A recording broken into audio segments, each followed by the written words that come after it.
अज्ञानतिमिरान्धस्य ज्ञानाञ्जनशलाकया चक्षुरुन्मीलितमेन तस्मै श्रीगुरवे नमः।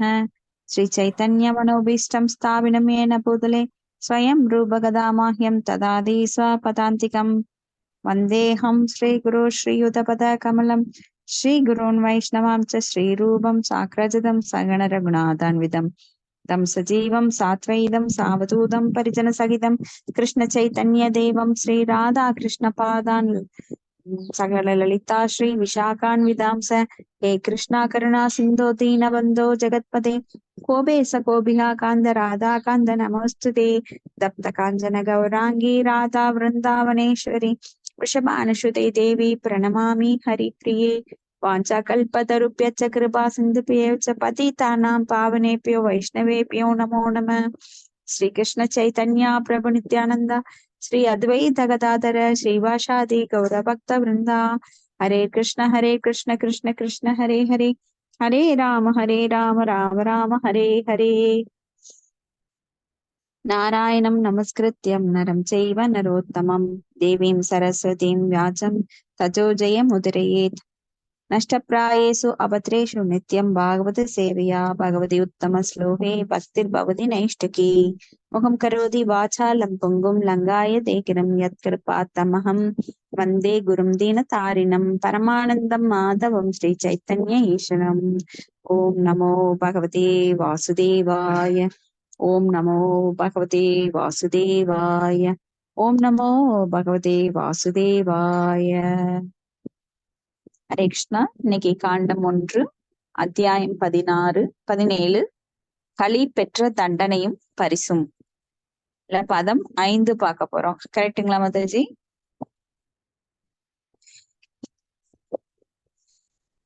பதம் 5.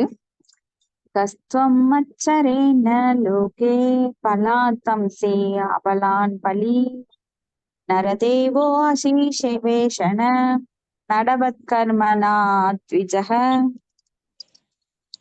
ஹரே கிருஷ்ணா. யார் படிக்கிறீங்க? படிங்க மாதாஜி. ஓம் நம பகவதே வாசுதேவாய. ஓம் நம பகவதே வாசுதேவாய. ஓம் நம பகவதே வாசுதேவே. கண்டம் 1 அத்தியாயம் 17 கலியும் பெற்று தண்டனையும் பரிசும். பதம் 5. கஸ்தவம் அச்சரணே லோகே பலாத்தமதி அபல்லான் பலி நா தேவோ ஸ்ரீவேஷேனா நடவத் கர்மனா த்விஜகா. பக்தி வேதாந்த சுவாமி சீல பிரபுபாதருக்கு ஜெய். மொழிபெயர்ப்பு. ஓ யார் நீ பலசாலியை போல் காணப்பட்டாலும் என் பாதுகாப்பில் உள்ள ஆதரவற்றவர்களை நீ கொல்ல துணிந்தாயே. உடையால் உன்னை ஒரு தெய்வீக மனிதன் அரசனை போல் காட்டிக்கொள்கிறாய். ஆனால் செயலால் விதியை சத்திரிகள் கொள்கைகளை எதிர்க்கிறாய். பொருளுரை. பிராமணர்கள், சத்திரிகள் மற்றும் வைசியர்கள் ஆகிய உயர் பிரிவுகளை சேர்ந்தவர்களுக்கு 2 பிறப்புகள் உள்ளன. ஒன்று பெற்றோரால் அளிக்கப்படுவது, மற்றது தகுதியுள்ள ஆன்மீக குருவினால் ஆன்மீக திசையின் வழியாக அழைக்கப்படுவது. எனவேதான் இவர்கள் இப்பிறப்பெய்தியவர்களை என அழைக்கப்படுகின்றனர். எனவே பிரம்மணரை போல சச்சீரும் இருப்பிறப்பெய்தவரே. ஆதரவற்றவர்களுக்கு பாதுகாப்பு அளிப்பது இவருடைய கடமையாகும். சத்திரியர், அரசர் ஆதரவற்றவர்களுக்கு பாதுகாப்பு அளிப்பதிலும் துஷ்டர்களை தண்டிப்பதிலும் பகவானின் பிரதிநிதியாக கருதப்படுகிறார். நிர்வாகிகள் இந்த வழக்கமான கடமையில் முறைகேடு ஏற்படும் போதெல்லாம் தெய்வீகமான ஒரு ராஜ்யத்திற்குரிய கொள்கைகளை நிலைநாட்டுவதற்காக பகவான் அவதரிக்கிறார். ஆதரவற்ற மிருகங்கள், குறிப்பாக பசுக்கள், நிர்வாக தலைவர்களால் எல்லா வகையான பாதுகாப்புகளையும் அளிக்கப்பட வேண்டியவையாகும். ஆனால் இக்கலியுகத்தில் அவை கட்டுப்படின்றி கொல்லப்படுகின்றன. இவ்வாறாக யாருடைய மேற்பார்வையின் கீழ் இத்தகைய விஷயங்கள் நடக்கின்றனவோ அவர்கள் பெயரில் மட்டுமே இறைவனின் பிரதிநிதிகளாக உள்ளனர். இத்தகைய சக்தி வாய்ந்த நிர்வாகிகள் வெறும் உடையால் மற்றும் கதியற்ற பிரஜைகளின் ஆளுநர்களாக உள்ளனர். உண்மையில் அவர்கள் இருபிறப்பெய்தவர்கள், நல்லியல்புகளை பெறாதவர்களும் தகுதியற்ற தாழ்ந்த பிரிவை சேர்ந்தவர்களும் ஆவார். ஒரு முறை ஆன்மீக வாழ்வை ஏற்காத இழிவான வகுப்பினரிடம் இருந்து நீதியோ நியாயத்தையோ யாரும் எதிர்பார்க்க முடியாது. எனவே கலியுகத்தில் முறையற்ற நிர்வாகத்தினால் அனைவரும் மகிழ்ச்சியற்றவர்களாக உள்ளனர். எனவே இருபிறப்பெய்தவர்களை கொண்டிராத மக்களாட்சியில் எல்லோரும் மகிழ்ச்சியற்றவர்களாக இருப்பதால் அது ஒரு கலியின் அரசாங்கமாகத்தான் இருக்க வேண்டும். ஹரே கிருஷ்ண மாதாஜி, தேங்க்யூ. ஹரே கிருஷ்ண மாதாஜி, தேங்க்யூ மாதாஜி. அப்ப வந்து இங்க 3 பிரிவினர்கள், வர்ணம், ஆசிரமம், அந்த வர்ணத்துல 4 பிரிவுல 3 பிரிவினர்கள் இரு பிறப்பு எய்தியவர்கள். முதல் பிறப்பு எல்லாருக்குமே வந்து பெற்றோரால் அளிக்கப்படுகின்றது. இந்த உடல் வந்து பெற்றோரால் அளிக்கப்படுகிறது. இன்னொரு பிறப்பு அப்படிங்கிறது குருவால நம்மளுக்கு கொடுக்கப்படுவது, 2வது தீட்சை. அதாவது முதல் முறை தீட்சை எடுக்கிறது நாம குருவிடம் இருந்து, 2வது வந்து பிராமண தீட்சை கொடுக்கப்படுது. இப்படி 2வது முறை பிறப்பெடுப்பது குருவின் மூலமாக. ஏன்னா குரு வந்து நம்மளுக்கு தாயாகவும் தந்தையாகவும் வழிகாட்டுபவராகவும் எல்லாமாகவும் இருக்கிறார். தாயாக அன்பும் கட்டுவார், தந்தையா கண்டிக்கவும் செய்வார், நம்மளுக்கு பகவான்கிட்ட எப்படி போறதுங்கிற வழியும் காமிப்பார். அப்ப இந்த 2வது பிறப்புங்கிறது ரொம்ப முக்கியமானது ஒவ்வொருவர் வாழ்விலும். அப்ப எல்லாரும் ஒரு குருவை ஏற்றுக்கொள்ள வேண்டும் அப்படிங்கிறது கட்டாயம். ஆனா அந்த தமோ குணத்தில் இருக்கிற சூத்திரர்களுக்கு இது இந்த நியதி கிடையாது. அப்ப இங்க வந்து ஆதரவற்ற மிருகங்கள் மற்றும் பசுக்களுக்கு நிர்வாக தலைவர்கள் பாதுகாப்பு அளிக்க வேண்டும் அப்படிங்கிறதுதான் வேதங்களோட கட்டளை. ஏன்னா பகவானோட பிரதிநிதியாக அவர் செயல்படுவதால் அவர் வந்து எல்லாருக்கும் பாதுகாப்பு கொடுக்கறது மட்டுமல்ல, தண்டிக்கிற வேலையும் செய்யறார். அநீதி செய்யறவங்களை தண்டிக்கவும் செய்யறாரு. அப்படித்தான் இங்க பரீட்சித் மகாராஜர் கலிபுருஷனை தண்டிக்க முற்படுகிறார். இப்போ இருபிரிப்பு எய்தியவர்களின் நல்லியல்புகளை பெறாதவர்கள் தகுதியற்ற தாழ்ந்த பிரிவை சேர்ந்தவர்கள். தகுதியற்ற தாழ்ந்த பிரிவுக்கு அங்க இருபிறப்பு கிடையாது. அதனால இந்த ஆன்மீக வாழ்வை ஏற்காத யாருகிட்ட இருந்து நாம நீதியோ நியாயத்தையோ எதிர்பார்க்க முடியாது. அப்ப முறையற்ற நிர்வாகத்தினால் எல்லாரும் மகிழ்ச்சியற்றவர்களாக இந்த கலியுகத்துல இருக்கிறாங்க. அப்ப கலியோட அரசாங்கம் தான் இங்க நடக்குது. அடுத்தது பதம் 6. யஸ்துவம் கிருஷ்ணே கதே தூரம் சஹ காண்டீப தன்வனா சோச்யோசி ஹசோச்யான் ரகசி பிரஹரன் வதம் அர்ஹசி. ஹரே கிருஷ்ணா. மொழிபெயர்ப்பு. அயோக்கியனே, பகவான் ஸ்ரீ கிருஷ்ணரும் காண்டீப வில்லை ஏந்திய அர்ஜுனனும் மறைந்து விட்டதால் குற்றமற்ற ஒரு பசுவையும் நீ அடிக்க துணிந்தாயா? அதை மறைவான ஓரிடத்தில் நீ அடிப்பதால் நீ குற்றவாளி என கருதப்பட்டு கொல்லப்பட வேண்டியவனாக இருக்கிறாய். பொருளுரை. இறைவனை மனதிலிருந்து அகற்றிவிட்ட ஒரு சமூகத்தில் பக்தரான அர்ஜுனனை போன்ற வீரரும் இல்லாத ஒரு சூழ்நிலையில் சட்டமற்ற ஒரு ராஜ்யத்தை கலியுகத்தின் நண்பர்கள் நன்கு பயன்படுத்தி கொண்டு பசுவை போன்ற தீங்கற்ற மிருகங்களுக்கு மறைவான கசாப்பு கூடங்களில் கொன்றுவிட திட்டமிடுகின்றனர். குற்றமற்ற ஒரு குழந்தை தனியாக ஓரிடத்தில் கொல்லும் ஒரு கொலைகாரன் போலவே கசாப்பு கூடங்களில் இத்தகைய கொலையை செய்பவர்கள் பரீட்சித் மகாராஜாவின் கருத்துப்படி மரண தண்டனை அளிக்கப்பட வேண்டியவர்கள் ஆவர். இப்போ பசு வந்து சாதுவான மிருகம், சத்துகுணத்தில் நிறைந்திருப்பது, குற்றமற்றது. அந்த பசுவை கூட நீ கொல்ல துணிஞ்சிட்டியான்னு இங்க பரீட்சித் மகாராஜா அந்த அரசனோட உடையில இருக்கிற ஒரு போலி சத்திரியனை வந்து அவர் தண்டிக்க முற்படுகிறார். அடுத்தது பதம் 7. தவல பாதை நியூன பதாச்சரன் விஷரூபேன கிம் கச்சித் தேவோ ந பரிகேதயன். மொழிபெயர்ப்பு. பிறகு அவர் பரீட்சித் மகாராஜன் எருதை பார்த்து கேட்டார், நீ யார்? நீ தாமரையை போல் வெண்மை நிறம் கொண்ட ஒரு எருதா அல்லது ஒரு தேவனா? 3 கால்களை இழந்து ஒரே காலுடன் நீ நடமாடுகிறாய். நீ ஒரு எருதின் உருவில் இருந்து கொண்டு எங்களுக்கு துன்பத்தை விளைவிக்கும் ஒரு தேவனா? பொருளுரை. பரீட்சித் மகாராஜன் ஆட்சி காலம் வரையிலாவது பசுவுக்கும் எருதிக்கும் இழைக்கப்படும் துன்பங்கள் ஒருவராலும் நினைத்து பார்க்கவும் முடியாதிருந்தது. எனவேதான் அத்தகைய ஒரு பயங்கர காட்சியை கண்டு பரீட்சித் மகாராஜன் ஆச்சரியப்பட்டார். எதிர்காலத்தில் பசுவுக்கும் எருதுக்கும் விளையப் போகும் நிலைமையை சுட்டிக்காட்டுவதற்கே அந்த எருது இத்தகைய பரிதாப நிலையை ஏற்றுள்ள தேவனா என்று அவர் வினவினார். அப்போ அந்த காலத்துல இந்த துன்பங்கள் எதுவுமே கிடையாது பசுக்கோ எருதுக்கோ. ஆனா இப்போ கலி புருஷன் வர்றப்பதான் அது ஆரம்பிக்க போகுது. அப்ப அது வந்து முதல்ல ஒரு தவறை பார்க்கும்போது இப்படியெல்லாம் கூட இருக்குமா நாம கேட்டிருக்கோம். ஆனா இந்த கலி காலத்துல எல்லாமே நாம பாக்குறோம் கேக்குறோம், அதெல்லாம் சகஜமாயி போச்சு. நாம கேட்டா கூட ரொம்ப ஆச்சரியப்படுறது கிடையாது. ஆனா அது அப்பதான் நடக்க ஆரம்பிக்கிறது. அந்த பசுவை வதைக்கிறதும் எருதுவை வதைக்கிறதும் கலிபுருஷன் அப்பதான் ஆரம்பிச்சிருக்காரு. அதனால அவங்களுக்கு ரொம்ப ஆச்சரியமா இருக்கு. பசுவும் எருதும் இப்படி வந்து முறையற்ற முறையில் நடத்தப்படுமா அப்படின்னு. அடுத்தது பதம் 8. நஜாது கௌரவேந்திராணாம் தோர்த்தண்ட பரிரம்யதே பூதலே அனுபதந்தி அஸ்மின் வினாதே பிராணினாம் சுச. மாதாஜி நான் படிக்கிறேன் மாதாஜி. படிங்க. நஜாதோத்ராணாம் தோர்தண்ட பரிரம்யதே பூதலே நுபந்தா அஸ்மின் வினாதே பிரணியாம் கசகா. பக்திவேதாந்த சுவாமி சீல பிரபுபாதருக்கு ஜெய். குரு வம்சத்து அர்த்தர்களில் கரங்களால் நன்கு பாதுகாக்கப்பட்டு வந்தோர் ராஜ்யத்தில் கண்களில் கண்ணீருடன் நீக்கப்படுவதை துக்கப்படுவதை இப்பொழுதுதான் முதல் முறையாக நான் காண்கிறேன். இன்று வரை பூமியில் உள்ள ஒருவரும் அரசாங்கத்தின் அலட்சியம் காரணமாக ஒருபோதும் கண்ணீர் சிந்தியதே இல்லை.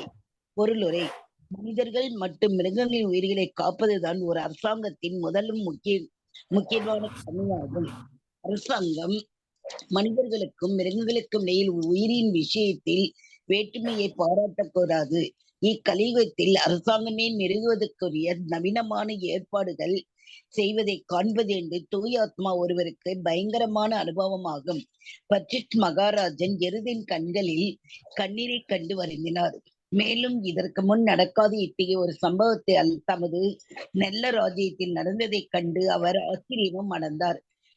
உயிரை பொறுத்தவரை மனிதர்களும் மிருகங்களும் சமமாக பாதுகாக்கப்பட்டனர். இதுதான் இறைவனுடைய ராஜ்யத்தில் உள்ள வழிமுறையாகும். ஹரே கிருஷ்ண மாதாஜி. தேங்க்யூ. ஹரே கிருஷ்ண மாதாஜி. தேங்க்யூ மாதாஜி. அப்போ அந்த காலத்துல உயிர்வாளிகள் எல்லாவற்றிற்கும் சம உரிமை கொடுக்கப்பட்டது. எந்த உயிர்வாளியோட வாழ்க்கையிலும் மற்றவர்கள் இடையூறு செய்யக்கூடாது அப்படிங்கிறது கடைபிடிக்கப்பட்டு வந்தது. ஏன்னா எல்லா உயிர்வாளிகளும் பகவானோட அங்கம். அப்ப அதனோட அந்த உயிர்வாளியோட ஆசையை பூர்த்தி செய்து கொள்ள அது அந்த உடம்பெடுத்திருக்கு. அப்போ அந்த உயிர்வாளியை நாம அந்த உயிர்வாளியோட வாழ்க்கையில நுழையிறதுக்கு யாருக்குமே இங்க அனுமதி கிடையாது. ஆனா இங்க என்ன பண்றாங்க? கோழி வெட்டி சாப்பிடுறாங்க, ஆடு வெட்டி சாப்பிடுறாங்க, முயலை வெட்டி சாப்பிடுறாங்க, மானை வெட்டி சாப்பிடுறாங்க. ஓடுறது பறக்கிறது சைனா எல்லாம் பாத்தீங்கன்னா ஊர்வன பரப்பன எதுவுமே அவங்க வித்தியாசம் பாக்குறது இல்ல. பாம்பு, பூராம், பல்லி, விட்டில் பூச்சி எல்லாத்தையும் புடிச்சு சாப்பிடுறாங்க. கரப்பாம்பூச்சி கூட வருது. ஆமா, கொரோனா பீரியட்ல பாத்தீங்கன்னா ஒரு உயிருள்ள பாம்பை அப்படியே ஒரு பெண், ஒரு அசுரத்தனம் உள்ள ஒரு பெண் அப்படியே தோலை உரிக்கிறா. அது எவ்வளவு துடிக்கும் நினைச்சு பாருங்க. ஒரு கொலையில கூட அவங்களுக்கு வந்து ஒரு கருணை கிடையாது. எப்படி மிருகாரி வந்து கொலை பண்ணுனா துடிக்க ஒரு உயிரை கொலை பண்ணுவான். அது போல இங்க அந்த சைனாக்காரங்க, ஜப்பான்காரங்க இந்த மாதிரி மாமிசம் சாப்பிடறவங்க அதுல ஒரு கருணை கூட இல்ல. இங்கெல்லாம் ஆடு வெட்டுறவங்க பாத்தீங்கன்னா சிலரு கோயில்ல ஆடு வெட்டுவாங்க. அது வந்து ஒரே வெட்டல வெட்டிடுவாங்க, துடிக்க வெட்ட மாட்டாங்க. அது கூட சில கடைபிடிக்கிறாங்க.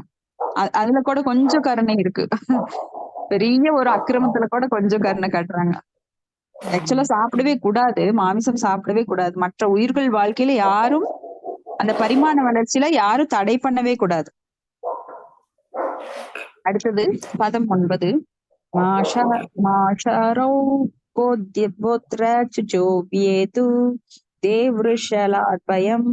மாரோதிரம்பபத்ரம் தேகலானாமை சாஸ்தரி. ஹரே கிருஷ்ணா. ஹரே கிருஷ்ணா மாதே. நான் படிக்கிறேன். மொழிபெயர்ப்பு. சுரபி மகனே, இனிமேல் நீ வருந்த தேவையில்லை. இந்த இலிக்குல சூத்திரனை கண்டு அஞ்ச வேண்டிய அவசியமும் இல்லை. மேலும் பசுரூபம் கொண்ட தாயே, பொறாமை கொண்ட எல்லா மனிதர்களையும் அடக்கி ஆள்பவனாக நான் வாழும் வரை நீ அழவேண்டிய காரணமில்லை. அனைத்தும் உனக்கு நன்மையாகவே இருக்கும். பொருளுரை: பரீட்சித்து மகாராஜனை போன்ற தலைவரால் நாடு ஆளப்படும் போதுதான் பசுக்கள், எருதுகள் மற்றும் பிற மிருகங்கள் ஆகியவற்றிற்கு பாதுகாப்பு அளிப்பது சாத்தியமாகும். பரீட்சித்து மகாராஜன் பண்பாடுள்ள இரு பிறப்பெய்திய சத்திரிய அரசர் என்பதால் அவர் பசுவை தாய் என்று அழைக்கிறார். பகவான் ஸ்ரீ கிருஷ்ணராலேயே வளர்க்கப்படும் ஆன்மீக உலகங்களில் உள்ள பசுக்களுக்கு சுரபி என்று பெயர். மக்களின் உருவாம்சங்கள் பகவானுடையதை போலவே உள்ளன. அதை போன்றுதான் இங்குள்ள பசுக்களும் ஆன்மீக உலகில் உள்ள சுரபி பசுக்களின் உருவாம்சங்களை பெற்றுள்ளன. ஜட உலகில் மனித சமூகம் மக்களுக்கு எல்லா பாதுகாப்பையும் அளிக்கிறது. ஆனால் அற்புத உணவாகிய பாலை கொடுத்து மனிதனை காப்பாற்றக்கூடிய சுரபி வம்சத்தை பாதுகாப்பதற்கு எந்த சட்டமும் இல்லை. பசு, எருது ஆகியவற்றின் முக்கியத்துவத்தை பரீட்சித்து மகாராஜனும் பாண்டவர்களும் நன்கு அறிந்திருந்தனர். பசுவதை செய்பவர்களை கடுமையாக தண்டிக்கவும் கொன்றுவிடவும் அவர்கள் தயாராக இருந்தனர்.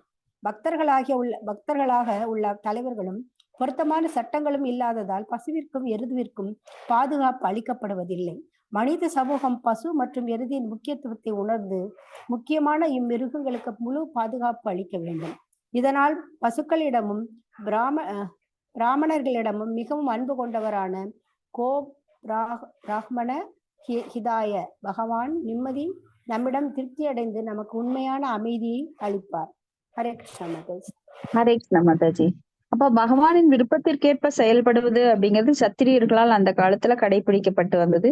இப்ப பரீட்சித்து மகாராஜா பசுக்களுக்கும், எருதுகளுக்கும், மனிதர்களுக்கும், எல்லா விலங்குகளுக்குமே அவர் பாதுகாப்பு அளித்தார். எந்த விலங்குகளும் அங்க கொல்லப்பட அவர் அனுமதி அளிக்கல. அப்ப அவர் ஒரு தாய் என பசுவை அழைக்கின்றார். ஏன்னா பசு 6 தாய்கள்ல ஒன்றாக சாஸ்திரங்கள்ல சொல்லப்படுகிறது. அப்ப அந்த பசு நம்மளுக்கு காலம் காலமாக பால் கொடுத்து நம்மளை பாதுகாக்குது. அந்த பசுவோட பால்ல தான் நம்மளுக்கு ஊட்டச்சத்து அதிகமா இருக்கு. ஏன்னா பசுவோட பயன்படுத்தாத நாளே கிடையாது.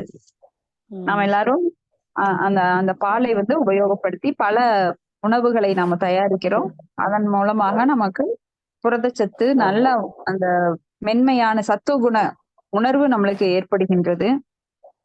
இப்ப பகவான் கோ பிராமண ஹிதாயச்ச அப்படின்னு சொல்லி கோ அப்படின்னா பசுக்கள், பிராமணர்களையும் பசுக்களையும் அவர் மிகவும் விரும்புகிறார். அதனாலதான் அவர் என்னைக்குமே பசுக்களை மேய்த்து கொண்டிருக்கின்றார்.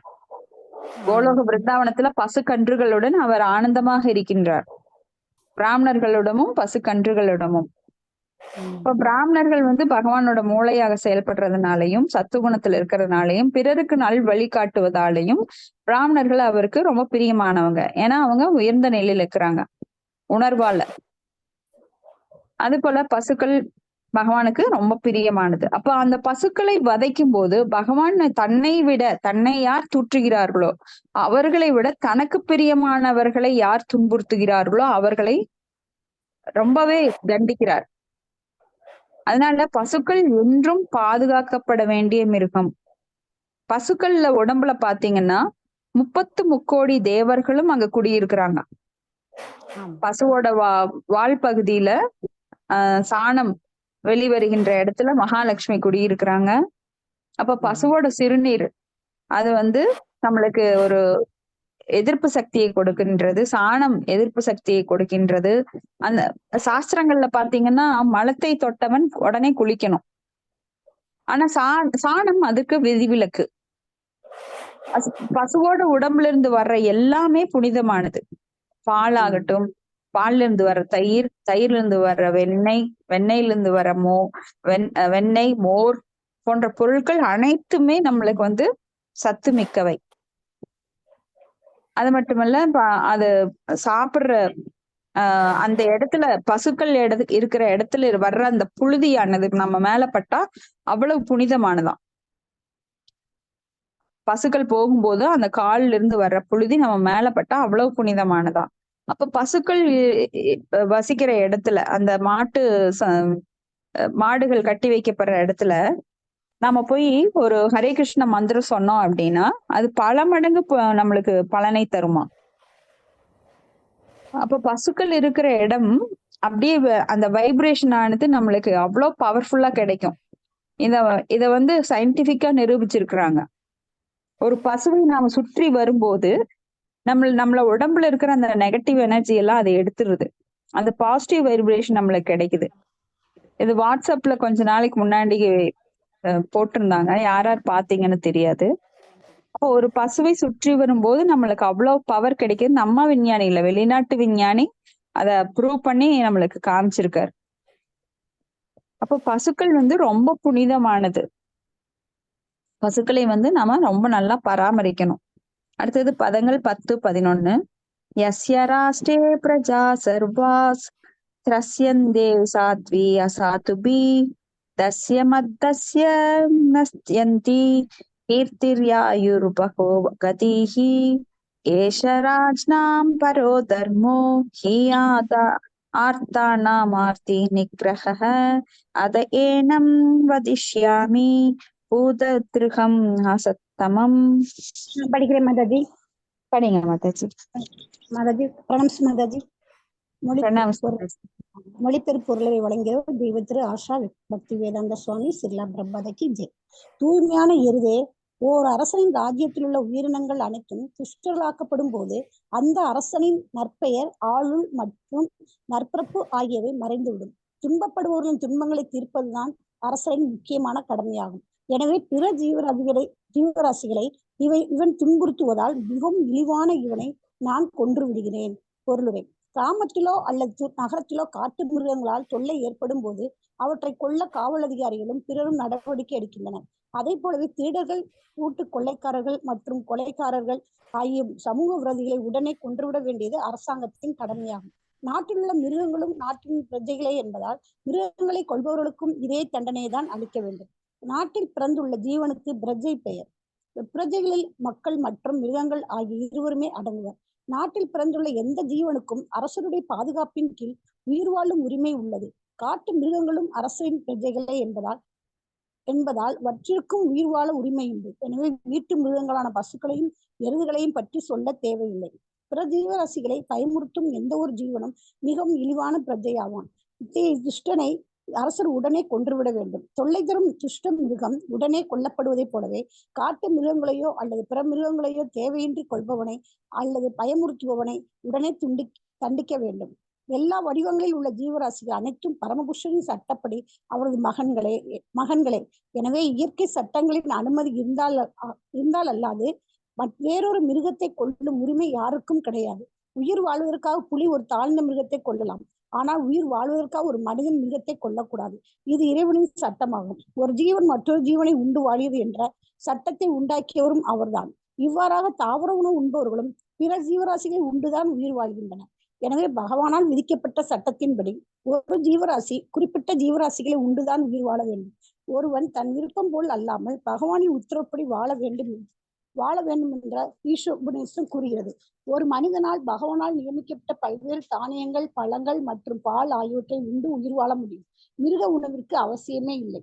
மாயையில் சிக்கிக் கொண்டுள்ள அரசன் அல்லது தலைமை அதிகாரி சில சமயம் சிறந்த தத்துவவாதி அல்லது கல்விமான் என்று விளம்பரம் செய்யப்பட்ட போதிலும் நாட்டில் கசாப்பு கூடங்களை அமைக்க அவன் அனுமதிக்கிறான். இவ்வாறு வாயில்லா ஜீவன்களை துன்புறுத்தும் செயல் நரகத்திற்கு செல்லும் வழியை திறந்து விடுவது என்பதை அவன் அறியவில்லை. தலைமை நிர்வாகி பிரஜைகளான மனிதன் மற்றும் மிருகம் ஆகிய இருவரையும் பாதுகாப்பதில் எப்பொழுதும் விழிப்புடன் இருக்க வேண்டும். மேலும் எந்த இடத்திலாவது ஒரு குறிப்பிட்ட ஜீவராசிக்கு மற்றொரு ஜீவராசியால் துன்பம் விளைகிறதா என்பதையும் அவன் விசாரித்து தெரிந்து கொள்ள வேண்டும். பரிசித் மகாராஜர் காட்டியதை போல் சதா தொந்தரவு செய்யும் ஜீவராசியை உடனே பிடித்து கொன்றுவிட வேண்டும். முட்டாள்களான அரசாங்க உத்தியோகஸ்தர்கள் விருப்பம் போல் குற்றமற்ற மிருகங்களை கொள்வதை குடியாட்சி அல்லது மக்களின் அரசாங்கம் அனுமதிக்க கூடாது. வேத சாஸ்திரங்களில் குறிப்பிடப்பட்டுள்ள பகவானின் சட்டங்களை அவர்கள் அறிந்திருக்க வேண்டும். பகவானின் சட்டப்படி பொறுப்பற்ற அரசன் ஒருவன் அல்லது தலைமை நிர்வாகி ஒருவன் அவனுடைய நற்பெயர், ஆயுள், சக்தி, முன்னேற்றமான வாழ்வு மற்றும் மரணத்திற்கு பின் முக்தி ஆகியவற்றை ஆபத்துக்கு உள்ளாக்கி கொள்கிறான் என்று பரிசித் மகாராஜன் இங்கு தெரிவிக்கிறார். இத்தகைய மூடர்கள் மறுபிறவியில் கூட நம்பிக்கையற்றவர்களாக உள்ளனர். இக்குறிப்பிட்ட பதத்திற்கு பொருளுரை அளிக்கும் பொழுது அண்மையில் இறந்து போன பெரும் அரசியல்வாதி ஒருவர் விட்டு சென்ற உயிலின் கூற்று நம் முன் கொண்டு வரப்பட்டது. பரிசித் மகாராஜனால் குறிப்பிடப்பட்ட பகவானின் சட்டங்களில் அவருக்கு இருந்த பற்றாக்குறையான அறிவே அது வெளிப்படுத்துகிறது. பகவானின் சட்டங்களை பற்றி சிறிதும் அறிந்தாத அந்த அரசியல்வாதி எழுதுகிறார்: இத்தகைய எந்த சடங்குகளும் எனக்கு நம்பிக்கை இல்லை. உடலின் அடிப்படையில் கூட அவற்றிற்கு கீழ்ப்படி நடப்பது என்பது கபட நாடகமாக மட்டுமே இருக்கும். மேலும் நம்மையும் பிறரையும் ஏமாற்றிக் கொள்ளும் ஒரு முயற்சியாகவே அது இருக்கும். இவ்விஷயத்தில் எனக்கு மதப்பற்று கிடையாது. இந்த நவீன யுகத்தை சேர்ந்த ஒரு பெரும் அரசியல் அரசியல்வாதி கூற்றுகளை பரிசுத்த மகாராஜின் கூற்றுகளுடன் ஒப்பிடுகையில் அதில் பெரும் வித்தியாசத்தை நாம் காண்கின்றோம். பரிசுத்த மகாராஜன் சாஸ்திர விதிகளுக்கேற்ப பக்திமானாக இருந்தார். ஆனால் நவீன அரசியல்வாதியோ அவரை சொந்த உணர்ச்சிகளில் நம்பிக்கை கொண்டிருந்தார். கடவுளில் ஒருவன் எவ்வளவு புகழ் பெற்றவனாக இருந்த போதிலும் அவன் ஒரு பந்தப்பட்ட ஆத்மாவே இருக்கின்றான். தனது கைகளும் கால்களும் ஜடைகிற்கின் கயிர்களால் கட்டப்பட்ட நிலையில் இருந்த போதிலும் முட்டாளான பந்தப்பட்ட ஆத்மா விருப்பம் போல் செயற்படும் சுதந்திரம் தனக்கு இருப்பதாக நினைக்கின்றான். முடிவுரை என்னவெனில், பரிசுத்த மகாராஜனின் காலத்தில் மக்கள் மகிழ்ச்சியுடன் வாழ்ந்தனர். மேலும் தலைமை நிர்வாகி அல்லது அரசன் மனம் போனபடி வாழ்பவராகவோ அல்லது பகவானின் சட்டத்தை அறியாதவராகவோ இருக்கவில்லை என்பதால் மிருகங்களுக்கு தகுந்த பாதுகாப்பு அளிக்கப்பட்டது. முட்டாள் நாஸ்திகர்கள் பகவானின் இருப்பை மறுக்க முயல்வதுடன் மதிப்புயர்ந்த மனித வாழ்வை இழக்க வேண்டிய சூழ்நிலையிலும் தங்களை மதசார்பற்றவர்கள் என்று பிரகடனம் செய்கின்றனர். மனித வாழ்வு பகவானை பற்றி விஞ்ஞானத்தை அறிவதற்காகவே உள்ளது. ஆனால் கலியுகத்தில் உள்ள முட்டாள் ஜீவராசிகள் பிறப்பு, இறப்பு, மூப்பு, நோய் என்னும் பகவானின் சட்டங்களுக்கு எப்பொழுதும் கட்டுப்பட்டவர்களாகவே இருந்த போதிலும் விஞ்ஞான பூர்வமாக பகவானை பற்றி அறிந்து கொள்வதற்கு பதிலாக மத நம்பிக்கைக்கும் கடவுளின் இருப்பிற்கும் எதிரான பிரச்சாரங்களை செய்கின்றன. Hare Krishna Mataji. Thank you madam. Hare Krishna Mataji. Thank you Mataji. அப்ப இந்த பொருளுரையில சில பிரபுபாதர் நவீன அரசியல்வாதிகளை தாக்குகின்றார். ஏன்னா நவீன அரசியல்வாதிகள் பசுக்களுக்கோ பிற மிருகங்களுக்கோ எந்த பாதுகாப்பும் அளிப்பதில்லை. இங்க வந்து கோழிக்கடை, ஆடு மாடுகள் எல்லாமே இங்க விற்பனை. என்ன மாமிசம் வேணுமோ நீங்க போனீங்கன்னா மார்க்கெட்ல எல்லா மாமிசமும் கிடைக்கும். புறா, குயில், கிளி அப்படின்னு சொல்லி எல்லாத்தையும் வறுத்து எடுத்து சமைக்க ஆரம்பிச்சிட்டாங்க. ஏன்னா மனிதர்களுக்கு பத்திரம், புஷ்பம், பழம், தோயம்னு சொல்லி பகவான் காய்கறிகள், கீரைகள், பால், பழம் இதைத்தான் கொடுத்திருக்காரு. அப்போ அதெல்லாம் நம்மளுக்கு இங்க தட்டுப்பாடே கிடையாது. அப்ப ஏன் மக்கள் மீனையும் மானையும் பிடிச்சு திங்கிறாங்க? ஏன்னா வாய் ருசிக்காக. அப்ப அந்த வாய் ருசி, ஜிக்வாஹு அப்படிங்கிறது நாக்கு மிகவும் மிகவும் ஒரு அடங்காத ஒன்று. நாக்க அந்த ருச்சியை அடக்க முடியாது. இப்ப வீட்டுல பாத்தீங்கன்னா நம்ம பக்தராகிறதுக்கு முன்னாடி நம்ம இந்த பக்கம் அந்த பக்கம் போறப்போ வாயில ஏதாவது ஒண்ணு போட்டுக்குவோம். அது பிரசாதமா இருக்காது. ஏதாவது ஒண்ணு வாயில போட்டுட்டே இருப்போம். யாருக்காவது கோபம் வந்தது அப்படின்னா நிறைய சாப்பிடுவாங்க. அந்த கோபத்துல கூட அவங்க வாயில நிறைய எதையாவது ஒண்ணு போட்டு சாப்பிட்டுட்டு இருப்பாங்க. அந்த மாதிரி நாக்கு அடங்காதது. இப்போ பகவானை பற்றி பேசுவதை விட தீய செயல்களை பற்றி, தீய விமர்சனங்களை பற்றி பேசுவதுல ரொம்ப ஆர்வம் காட்டும் பக்தர் அல்லாதவர்களுக்கு. அந்த மாதிரி நாக்கு அடக்க முடியாத ஒன்று. அப்ப இந்த 84 லட்சம் பிறவிகள்ல இந்த மனித பிறவி அபூர்வமானது. அந்த மனித பிறவி எதற்கு இருக்குது? அதாவது பிரம்ம ஜிக்ஞாசா. அதை விட்டுட்டு நாம மனித வாழ்வை இந்த விஞ்ஞானிகள் எல்லாம் எதுக்கு பயன்படுத்துறாங்க அப்படின்னா, மாயையால் அபகரிக்கப்பட்ட அவர்களது ஞானம், மாயம் அபகர்த ஞானா ஆசூரம் பாவம் ஆசிரிதம். அவங்க எல்லாம் சொல்றாங்க இந்த சட்டங்கள் இதெல்லாம் போலி, இந்த வேத சட்டங்கள் அப்படிங்கறதெல்லாம் ரொம்ப பழமை, அதெல்லாம் முட்டாள்கள் தான் அதை நம்புவாங்க. எங்க விஞ்ஞானத்தை பாருங்க, நாங்கெல்லாம் ஆராய்ச்சி செஞ்சிருக்கிறோம். ஏன்னா அணுவிலும் அணுவா இருந்துட்டு 4 குறைபாடுகளுடைய விஞ்ஞானிகள், அவங்களுக்கே மரணம் வர்றதை அவங்களால தடுக்க முடியாது. ஜீவோ ஜீவசிய ஜீவனம் அப்படின்னு சொல்லி ஒரு ஜீவன் மற்றொரு ஜீவனை சார்ந்துதான் வாழ்கின்றது. அப்போ ஒரு புலி ஒரு மானையோ ஆட்டையோ கடிச்சு சாப்பிட்டா அது குற்றம் இல்லை. ஏன்னா மிருகங்களுக்கெல்லாம் எந்த ஒரு சட்டம் கிடையாது, இயற்கையோட சட்டம் கிடையாது. மனிதனுக்கு மட்டும்தான் கர்மா இருக்கு. அப்ப மனிதன் செய்யும் செயல்களுக்குத்தான் கர்மா வேலை செய்யும். அப்போ நம்மளுக்கு கொடுக்கப்பட்ட உணவை மீறி நாம மற்ற மிருகங்களோட உணவை நாக்கின் ருசிக்காக எடுக்கும் போது அது பாவ விளைவுகளை உண்டாக்குகின்றது. ஏன்னா ஒரு ஆடு ஒரு 10 வருடம் வாழணும் அப்படின்னா நீங்க ஒரு 2 வருஷத்துல அதை கொன்னுட்டீங்கன்னா அது மறுபடியும் ஒரு பிறவி எடுக்க வேண்டி வரும். அப்ப அதனுடைய பிறப்புரிமையில நம்ம தடை செய்யறோம். ஏன்னா அது மற்ற ஜீவராசிகள் தேவையில்லாம அடுத்த ஜீவராசிகளோட வாழ்க்கையில தலையிடக்கூடாது.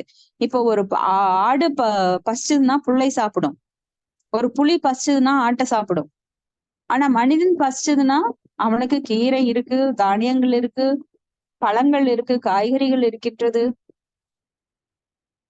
இந்த மாதிரி எத்தனையோ பகவான் கொடுத்திருக்காரு நமக்காக. வேதங்களில் பரிந்துரைக்கப்பட்ட உணவை மட்டுமே உண்ண வேண்டும். அப்போ அந்த உணவு வந்து சத்துவகுணத்தை தரும். நம்மளுக்கு வேதங்கள்ல கொடுக்கப்பட்ட உணவை வந்து பகவானுக்கு படைச்சு சாப்பிடும் போது அது சத்துவகுணத்தை மேலும் மேலும் உண்டாக்கும், நன்மையே நமக்கு தரும். ஆனா தீமை தரக்கூடிய உணவுகளை பரிந்துரைக்கப்படாத உணவுகளை நாம் எடுக்கும் போது நம்மளுக்கு தீமை மேல தீமை தரும், பாவத்து மேல பாவம் தரும், துன்பத்து மேல துன்பம் தரும். அப்போ ஒருத்தன் நெருப்பு தலையில தூக்கி வச்சுக்கிட்டு சுடுது சுடுது அப்படின்னா, எரிக்குது, என்னை ஏதோ எரிக்குதுன்னா நீதான் எடுத்து வச்சப்பா நெருப்ப. அப்போ ஒரு அறிவில்லாதவன் அந்த நெருப்பு சுடுங்கிறது தெரியாம கைய உள்ள விடுறானா. தெரிஞ்சு தொட்டாலும் தெரியாம தொட்டாலும் அது கண்டிப்பா அதனுடைய தன்மையை அது காட்டும். ஏன்னா நெருப்போட தர்மம் சுடுவது. அது மாதிரி பாவ விளைவுகளை அவன் வாங்கிக்கிறான். அப்புறம் கஷ்டப்படுறப்ப ஐயோ கஷ்டம்னா யாரால அதை தடுக்க முடியும்? அப்போ ஒவ்வொருத்தரும் தன் வினைக்கு ஏற்ப பயனை அடைகின்றார்கள். தன் வினை தன்னை சுடுன்னு. பாவம்னு தெரிஞ்சே செய்யறவங்க எப்படி நாம தடுக்க முடியும்? நேத்துதான் பார்த்தோம். தூங்குறவனை எழுப்பலாம், தூங்குற மாதிரி நடிக்கிறவனை எழுப்ப முடியாது. ஏன்னா சட்டங்கள் சொல்லுது, ஆனா அது காதுல வாங்கிக்கவே மாட்டேன். மாமிசம் சாப்பிடக்கூடாதுன்னு நான் காதுல வாங்கிக்கவே மாட்டேன். ஆனா கஷ்டப்படுறப்ப வந்துட்டு நான் கஷ்டம் வருதுன்னு ஃபீல் பண்ணினா அதை யாரால தடுக்க முடியும்? நாம கூட அறியாமையில அப்படி இருந்திருக்கலாம். ஆனா தெரிஞ்ச அப்புறம் நம்மளால அப்படி இருக்கவே முடியாது. அடுத்தது பதம் 12. அவ்ருச்சத்தவ பாதாம் ஸ்ரீம் சௌரபேய சதுஸ்பத மாத்பூவம் ஸ்வாத்ருச்சா ராஷ்டிரே ராஜ்நாம் கிருஷ்ணானுவர்த்தினாம். ஹரே கிருஷ்ணா. நான் படிக்கிறேன் மாதாஜி. படிங்க மாதாஜி. கோ உருஷத்தா தவ பாதம் தாத்ரீன் சௌரவாய் பேயா சதுஷ்பதா மா பூம தத்ருத்வா ஈத்வாத்தா த்ருஷா ராஷத்ரே ராஜானாம் கிருஷ்ணானா வர்தனம். பக்தி வேதாந்த சுவாமி ஸ்ரீல பிரபுபாதருக்கு ஜெய். மொழிபெயர்ப்பு. அவர் பரிஷத் மகாராஜன் எருதியிடம் திரும்ப திரும்ப பின்வருமாறு கேள்விகள் கேட்டார். சுரப்பியின் மகனே, உன்னுடைய 3 கால்களை துண்டித்தவன் யார்? பகவான் ஸ்ரீ கிருஷ்ணரின் சட்டங்களுக்கு கீழ்ப்படிந்து நடக்கும் அரசர்களின் ராஜ்யத்தில் உன்னை போல் இவ்வளவு மகிழ்ச்சற்றவர் ஒருவரும் இல்லை. பொருளுரை. எல்லா நாட்டு அரசர்களும் அல்லது நிர்வாக தலைவர்களும் பகவான் ஸ்ரீ கிருஷ்ணரின் சட்டங்களை, பொதுவாக பகவத்கீதை மற்றும் ஸ்ரீமத் பாகவதம் அறிந்து அதற்கேற்ப செயல்பட வேண்டும். இதனால் மனித வாழ்வின் நோக்கத்தை அவர்களால் நிறைவேற்ற முடியும். பௌதிக சூழ்நிலைகளால் விளையும் எல்லா துன்பங்களுக்கும் ஒரு முடிவு கட்டுவதே அந்த நோக்கமாகும். ஸ்ரீ கிருஷ்ணரின் சட்டங்களை அறிந்தவரால் சிரமம் இன்றி இம்முடிவை அடைய இயலும். பகவானின் சட்டங்களை பற்றி நாம் பகவத்கீதையில் சுருக்கமாக புரிந்து கொள்ளலாம். அதே சட்டங்கள் ஸ்ரீமத் பாகவதத்தில் மேலும் விவரிக்கப்படுகின்றன. ஸ்ரீ கிருஷ்ணரின் சட்டங்களை பின்பற்றும் ஒரு நாட்டில் மகிழ்ச்சியற்றவர் ஒருவரும் இல்லை. இத்தகைய சட்டங்கள் பின்பற்றப்படாத ஓரிடத்தில் முதல் அறிகுறியாக இருப்பது என்னவென்றால், மத பிரதிநிதியின் 3 கால்கள் துண்டிக்கப்படுகின்றன. இதனால் எல்லா துன்பங்களும் பின்தொடர்கின்றன. பகவான் ஸ்ரீ கிருஷ்ணர் நேரடியாக இங்கு தோன்றியிருந்த பொழுது அவரது சட்டங்கள் நன்கு பின்பற்றப்பட்டன. ஆனால் அவர் இல்லாத இச்சமயத்தில் அச்சட்டங்கள் எல்லாம் ஸ்ரீமத் பாகவதத்தின் பக்கங்களில் அளிக்கப்பட்டுள்ளன. இந்த ஸ்ரீமத் பாகவதம் தலைமை பதவியில் இருந்தும் ஆன்மீக விஷயத்தில் குருடராக இருப்பவர்களுக்கு இன்னுள் வழிகாட்டியாக அமையும். ஹரே கிருஷ்ணா மாதாஜி. தேங்க்யூ. ஹரே கிருஷ்ணா மாதாஜி. தேங்க்யூ மாதாஜி. அப்ப தர்மம் தூ சாக்ஷாத் பகவத் பிரணீதம். அப்ப இங்க வர்றப்போ நாம நிராதரவா அனுப்பி வைக்கப்படவில்லை. பௌதிக உலகத்துல நாம பௌதிக இன்பங்களை துய்ப்பதற்காக ஆசைப்பட்டு பகவானை விட்டு விலகி, நீ வேண்டாம், நான் தனியா சமைச்சு சாப்பிடுறேன், நான் தனி குடித்தனம் போறேன்னு சொல்லி பகவானை நிராகரிச்சுட்டு வந்துட்டோம். ஒரு தந்தையால் பாதுகாக்கப்படும் பிள்ளைக்கு எந்த ஒரு கவலையும் கிடையாது, ஜாலியா இருந்துட்டு இருக்கலாம். ஆனா தந்தையை விட்டு பிரிந்து வந்துட்டான் அப்படின்னா அவனே கஷ்டப்பட்டு சம்பாரிச்சு வீடு கட்டி மனைவியை ஒருத்தி தேர்ந்தெடுத்து சமைச்சு சாப்பிட்டுட்டு குழந்தைகளை எல்லாம் பராமரிக்கிறதுக்காக கடுமையா உழைக்க வேண்டி வரும். ஆனா தந்தை இருக்கிறப்போ அவரோட சொத்துலயே அவன் ஜாலியா இருந்துட்டு இருக்கலாம். ஆனா நம்ம தந்தையை விட்டு நாமெல்லாம் பிரிந்த ஆத்மாக்கள், நம்ம பகவானை ஒதுக்கிட்டு வந்திருக்கிறோம். அதனால நம்மளுக்கு ஒரு சிறைச்சாலை மாதிரி ஒண்ணு பண்ணி கொடுத்திருக்காரு. ஒரு சிறைச்சாலையில நீ அடிபட்டு திருந்தி என்னோட ஞாபகம் எப்ப வருதோ அப்ப நீ வந்து எங்களோட சேர்ந்துக்கலாம் அப்படின்னு. அப்போ நம்மளுக்கு தனியா போ அப்படின்னு சொல்லிட்டு தனியா என்ன வேணா பண்ணலாம் அப்படின்னு எல்லாம் தலைகீழா விடல. இந்த சட்டத்தையும் கொடுத்திருக்காரு, வேத சட்டங்களை நம்மளுக்கு கொடுத்திருக்காரு. அப்ப வேத சட்டங்களை நாம் முறையாக பின்பற்றி நம்மளுடைய இன்பங்களை தர்ம அர்த்த காம அப்படிங்கிறத ஒரு லிமிட்டுக்கு மேல போகாம அளவா அனுபவிச்சுக்கிட்டு அப்புறம் மோட்சத்தை, வீடு பேரு அப்படிங்கிற மோட்சத்தை அடைய வேண்டும். அதுதான் நம்மளுக்கு பகவான் கொடுத்த சட்டம். நான் உன்னை விட்டுட்டேன், கைத்த கட்டி சுதந்திரமா விட்டுட்டேன், நீ அப்படியே பறக்கலாம், வானில சிறகடிச்சு பறக்கலாம்னு நம்மளுக்கு சொல்லல. நாமெல்லாம் கட்டுண்ட ஆத்மாக்கள் தான் அப்பவும். அப்ப முக்குணங்களால கட்டப்படுகின்றோம், மாயினால நாம தண்டிக்கப்படுகின்றோம். அப்ப இதெல்லாம் புரியாம இங்க வந்து 3 கால்களை அங்க துண்டிக்கிறாரு கலிபுருஷன். அப்ப பகவான் கிருஷ்ணர் இருந்தப்போ அவரது சட்டங்கள் நேரடியாக பின்பற்றப்பட்டு வந்தன. ஏன்னா பகவான் இருக்கிறப்போ அங்க எந்த ஒரு எதிர்ப்பும் கிடையாது, அங்க ஒரு துஷ்ட சக்தியும் உள்ள நுழைய முடியாது. ஆனா பகவான் போனதுக்கு அப்புறம் அந்த சக்திகள், நல்ல சக்திகள் எதுல வந்துட்டு இருக்கு அப்படின்னு பாத்தீங்கன்னா பாகவதத்துல கிருஷ்ண ஸ்வதாமோ பகதே தர்ம ஞானாதிபீகசக கலவு நஷ்ட திருஷாமேச பிராணர்கோ அதுனோதிதக. புராணங்கள் மூலமாக திரும்பவும் பகவான் அந்த சட்டங்களை நம்மளுக்கு கொடுக்கின்றார். அப்ப பகவத்கீதை, பாகவதம் இதெல்லாம் படிக்கும்போது அந்த சட்டங்களை நாம தெளிவாக தெரிந்து அதன்படி நாம் வாழ்க்கையில பின்பற்றும் போது நம்மளுக்கு எந்த ஒரு அநீதியும் அங்க வராது. இல்லைன்னா பாவ விளைவுகள் மட்டுமே நாம் ஏற்றுக்கொள்ள வேண்டிய நிர்பந்தத்திற்கு உட்படுத்தப்படுகின்றோம். வேத சட்டங்களை கடைபிடிக்கலைன்னா அவ்வளவுதான். அடுத்தது பதம் 13. ஆக்ஞாஹி புருஷ பத்ரம் வசாதுனாம் அஹ்ருதாஹசாம் ஆத்மவைரூபிய கர்த்தாரம் பார்த்தானாம் கீர்த்தி தூஷணம். ஹரே கிருஷ்ணா. படிங்க. ஹரே கிருஷ்ணா. எருதே, நீ குற்றமற்றவனாயும் முற்றிலும் நேர்மையுடையவனாயும் இருக்கிறாய். எனவே உனக்கு சர்வ நன்மையும் உண்டாகட்டும். உன்னை அங்கவீனப்படுத்தி பிரிதாவின் புத்திரர்களுக்கு இழுக்கை உண்டாக்கியவன் யார் என்று தயவு செய்து சொல். பொருளுரை: மகாராஜா ராமச்சந்திரன் ஆட்சியும் அவரது அடிச்சுவடைகளையும் பின்பற்றிய பாண்டவர்களையும் அவர்களது வம்சத்தினரையும் போன்றவர்களையும் ஒருபோதும் மறந்துவிடக்கூடாது. ஏனெனில் அவர்களது ராஜ்யத்தில் ஒரு பாவமும் அறியாத நேர்மையுள்ள ஜீவராசிகள் ஒருபோதும் துன்பத்திற்கு உள்ளானதில்லை. எருதும் பசுவும் சிறிதும் குற்றமற்ற ஜீவன்களின் சின்னமாகும்.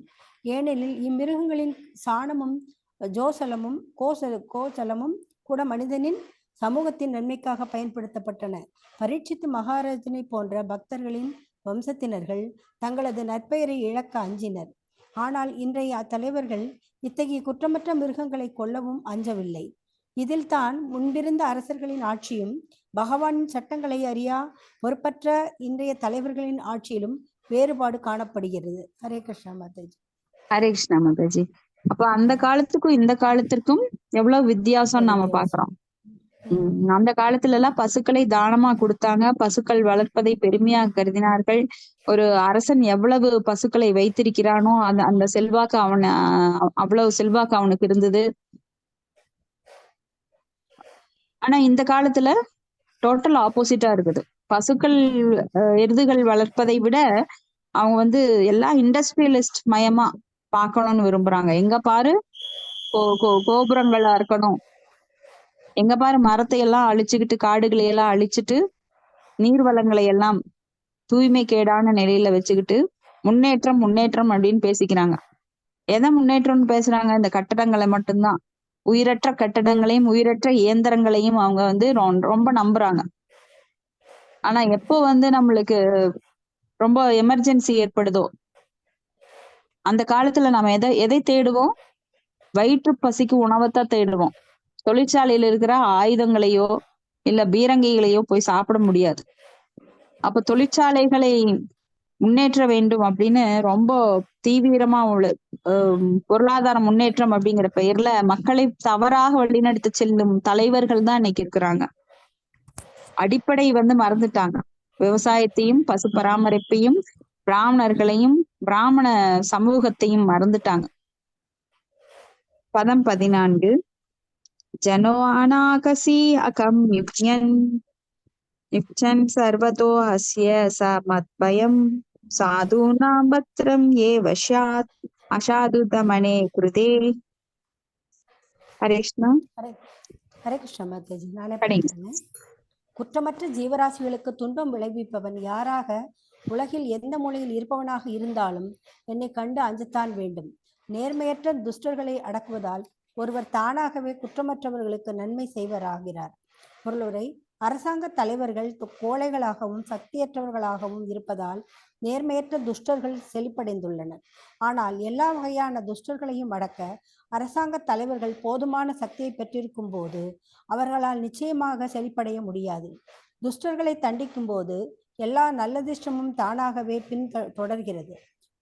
முன்பே கூறியது போல் நாட்டில் உள்ள அமைதியான குற்றமற்ற பிரஜைகளுக்கு எல்லா பாதுகாப்பையும் அளிப்பது அரசரின் அல்லது நிர்வாக தலைவரின் முக்கிய கடமையாகும். பகவத் பக்தர்கள் இயல்பாகவே அமைதி உள்ளவர்களாகவும் குற்றமற்றவர்களாகவும் இருப்பதால் அனைவரையும் பகவானின் பக்தர்களாக மாற்றுவதற்கான ஏற்பாடுகளை செய்வது நாட்டின் முக்கிய கடமையாகும். இவ்வாறாக தானாகவே அனைவரும் அமைதியான குற்றமற்ற பிரஜைகளாக இருப்பார்கள். பிறகு நேர்மையற்ற துஷ்டர்களை அடக்குவது ஒன்றுதான் அரசரின் கடமையாக இருக்கும். இது மனித சமூகத்தின் அமைப்பையும் ஒற்றுமையையும் ஏற்படுத்தும். ஹரே கிருஷ்ணா மாதாஜி. ஹரே கிருஷ்ணா மாதாஜி. அப்ப எல்லாரும் ஒரே நிலையில இருக்கிறது இல்ல, குற்றவாளிகளும் இருக்கிறாங்க. ஆனா அந்த குற்றவாளிகளை தண்டிக்காத போது அந்த குற்றம் மிகவும் பெருக்கெடுத்து மிகவும் ஆபத்தை விளைவிக்கின்றது. அப்ப குற்றங்களை தண்டிக்காத அரசர்கள் தங்கள் நாட்டுல கண்மூடி அவங்களும் கண்ணை மூடி குருடர்களா இருக்கிறாங்க, மற்றவர்களையும் குருடர்களா மாத்துறாங்க. அப்ப நிறைய குருடர்கள் இருக்கும்போது என்ன ஆகும், அந்த நாட்டுல அவங்க எல்லாமே பாதை மாறி செல்லும் போது எல்லாருமே குழிக்குள்ளதான் விழுவாங்க. அப்ப பாதுகாப்பு அளிக்கிறது, குற்றமற்ற பிரஜைகளுக்கு பாதுகாப்பு அளிப்பதோடு மட்டுமல்லாமல் தண்டிப்பதும், குற்றமுள்ளவர்களை தண்டிப்பதும் ஒரு அரசாங்கத்தோட கடமை. அது ஒரு சிறந்த நிர்வாகியால மட்டும்தான் முடியும். இப்போ ஒரு ஆட்சியில பாத்தீங்கன்னா நம்மளுக்கு பாகிஸ்தான் ரொம்ப தொல்லை தந்தது. அப்ப நாம பேச்சுவார்த்தை அது இதுன்னு சொல்லிக்கிட்டு உள்பூசல்கள்லயே இவங்க கட்சியில உள்பூசல்களை சமாளிக்கிறவே அவங்களுக்கு சரியா இருந்தது. ஏன்னா அவங்கள தண்டிக்க அவங்க முற்படல. ஆனா ஒரு நல்ல ஒரு நிர்வாகி வந்தப்புறம் அந்த பாகிஸ்தானோட ஆக்கிரமிப்பை துணிஞ்சு அவங்க எதிர்த்தாங்க. அப்ப அவங்களோட ஆட்டம் கொஞ்சம் கம்மியாச்சு. ஆனா திறமையற்ற நிர்வாகி ஒருத்தர் இருக்கும்போது தலைமையில அவங்க பயப்படுவாங்க, எங்க நாம போர் புரிந்தால் நம்மளுக்கு தோல்வி வந்துருமோ. அந்த நிலையில இருக்கும்போது என்னாகும், அவங்களால செயல்பட முடியாது, ரொம்ப தீவிரமா செயல்பட முடியாது. அப்ப நாட்டுக்கு கேடு விளைவிப்பவர்கள் நாட்டின் நிர்வாகிகளாக அப்படி தண்டனைகளை கொடுக்காம இருக்கிற பட்சத்துல நிறைய குற்றவாளிகள் மீண்டும் மீண்டும் உருவாகி கொண்டே இருப்பார்கள். அதனால பிரஜைகள், நல்ல பிரஜைகள் கூட அங்க பாதிக்கப்படுறாங்க. அடுத்தது பதம் 15. அநாஹசூரிஹ தேசு யாக்ஸ்கிரணன் நிரங்குஷ ஆஹர்த்தாஸ்மி புஜம் சாஸ்சாத் அமர்த்தியஸ்யாபி சாங்கதம். ஹரே கிருஷ்ணா. மொழிபெயர்ப்பு: ஒரு அற்பை ஜீவராசை கலசத்துடனும் அலங்காரங்களுடன் கூடிய ஒரு சொர்க்கலோகவாசியாக இருப்பினும் குற்றமற்றவர்கள் துன்புறுத்துவதன் மூலம் குற்றப்பிரிவனாக இருந்ததால் அவன் நேரடியாக என்னாலேயே நாசம் செய்யப்படுவான். பொருளுரை: சுகலோகவாசிகள் மனிதர்களை விட மிக மிக நீண்ட ஆயுளை கொண்டிருப்பதால் அவர்கள் அமரர்கள் அல்லது மரணமற்றவர்கள் என்று அழைக்கப்படுகின்றனர். 100 ஆண்டுகள் மட்டுமே அதிகபட்ச ஆயுளாக கொண்டுள்ள ஒரு மனிதனுக்கு கோடிக்கணக்கான ஆண்டுகளுக்கு நீடிக்கும் ஆயுள் மரணமற்றதாகவே காணப்படும். உதாரணமாக பிரம்மலோகத்தில் 43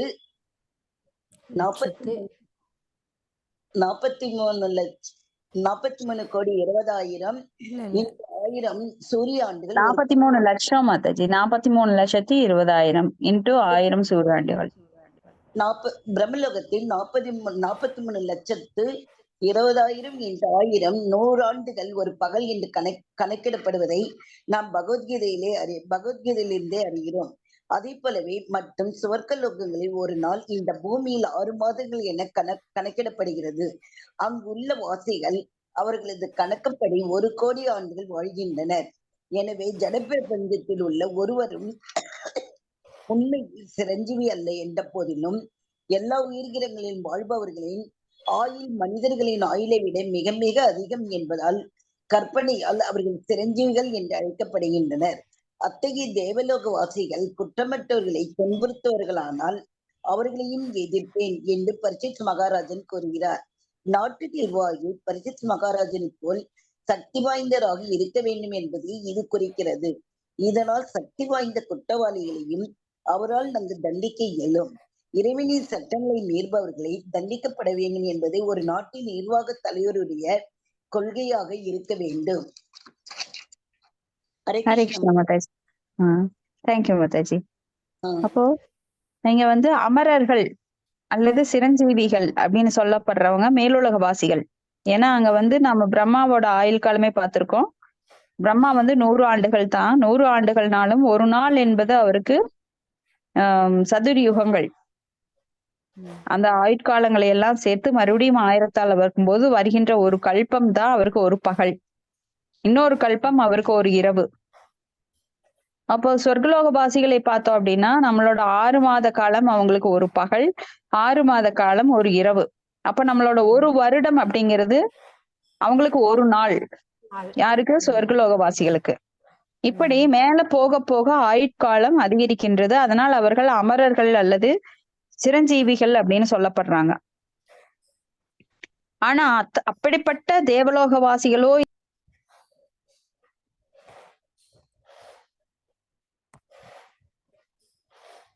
யாரேனும் குற்றம் கூட அவர்களை தண்டிப்பேன் அப்படின்னு துணிஞ்சு சொல்றார். அப்ப பரீட்சித் மகாராஜா மிகவும் சக்தி வாய்ந்தவர். ஏன்னா நேர்மை, அநீதி அப்படிங்கிறது யாருமே, இப்ப நாமளே பாத்தீங்கன்னா ரோட்ல போறப்போ ஒரு குற்றமற்றவர் தண்டிக்கப்படுகிறார். அங்க யாரோ வந்து ஒரு ரவுடிங்க ஒரு அப்பாவிய வந்து கேள்வி கேட்டதுக்காக அவங்க கத்தி எடுத்து கொல்ல போறாங்க. ஆனா நமக்கு ஏண்டா வம்பு அப்படின்னுட்டு நம்ம கண்ணால பாத்துக்கிட்டு நம்ம வாயை மூடிட்டு வந்துடுறோம். இந்த ரவுடி கூட எல்லாம் நாம பேச முடியாதுன்னு. அப்போ கண்ணால பார்க்கும்போது ஏற்படுகின்ற அந்த குற்றம், நீங்க வந்து ஒண்ணுமே அவங்கள பாதுகாக்க எந்த நடவடிக்கையும் எடுக்கல. அடுத்த பிறப்புல உங்களுக்கு என்ன ஆகும்? நீங்க கண்ணால் பார்த்த அந்த குற்றத்தை நீங்க வந்து சரி செய்யாதனால உங்களுக்கு கண் பார்வை ஒரு 10% கம்மியா இருக்கும். இப்ப நிறைய இப்ப குழந்தைகளையே பாத்தீங்கன்னா கண் பார்வை கண்ணாடி போட்டுக்கிறாங்க. விட்டமின் டெபிஷியன்சின்னு சொல்லுவாங்க பொதுவா. ஆனா அவங்களுக்கு விதிப்பலன். ஏன்னா போன தடவை ஏதோ ஒரு குற்றத்தை கண்ணால பார்த்துட்டு அவங்க வந்து எதுவும் செய்யாம வந்துட்டாங்க. அப்போ ஒரு குற்றத்தை பார்க்கும்போது அதை தடுத்து நிறுத்துகின்ற தைரியம் ஒவ்வொருக்கும் வேணும். அப்ப அந்த தைரியம் இல்லாதவங்களுக்கு பாவப்பலன் தானாகவே வருகின்றது. ஒரு குற்றத்தை கண்ணால் பார்த்து அதுக்கு நாம எந்த ஒரு நடவடிக்கை எடுக்கலினாலும் நம்மளுக்கு பாவம் வருது. அதுக்கு அடுத்த ஸ்லோகம் பதம் 16. ராஜ்னோ பரமோ தர்ம ஸ்வதர்ம ஸ்தானுபாலனம் சாசதோ அன்யான் அயதா சாஸ்திரம் அனாபதி உட்பதான் ஹிக. ஹரே கிருஷ்ணா மாதாஜி. ஹரே கிருஷ்ணா. படிங்க. மொழிபெயர்ப்பு. அவசர காலம் இல்லாத சாதாரண காலங்களில் சட்டங்களுக்கு கீழ்ப்படிபவர்களுக்கு முழு பாதுகாப்பையும் அளித்து சாஸ்திர விதிகளை மீறுபவர்களை தண்டிப்பதே அரசாலும் மன்னரின் உயர்ந்த கடமையாகும். பொருளுரை. அசாதாரணமான காலங்களில் ஒருவருடைய ஆபத் தர்மம் அல்லது உத்தியோக கடமைகளை பற்றி சாஸ்திரங்கள் குறிப்பிடுகின்றன.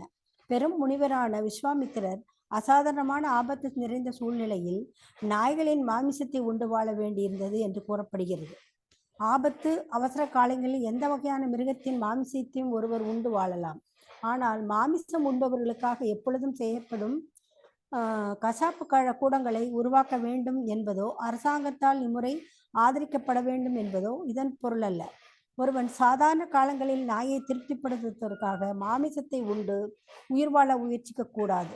புலனின்பத்திற்காக அப்படி செய்பவனை தலைமை அதிகாரி உடனே தண்டிக்க வேண்டும். வெவ்வேறு உத்தியோக கடமைகளில் ஈடுபட்டுள்ளவர்களுக்கு உரிய வழக்கமான சாஸ்திர கட்டளைகள் உள்ளன.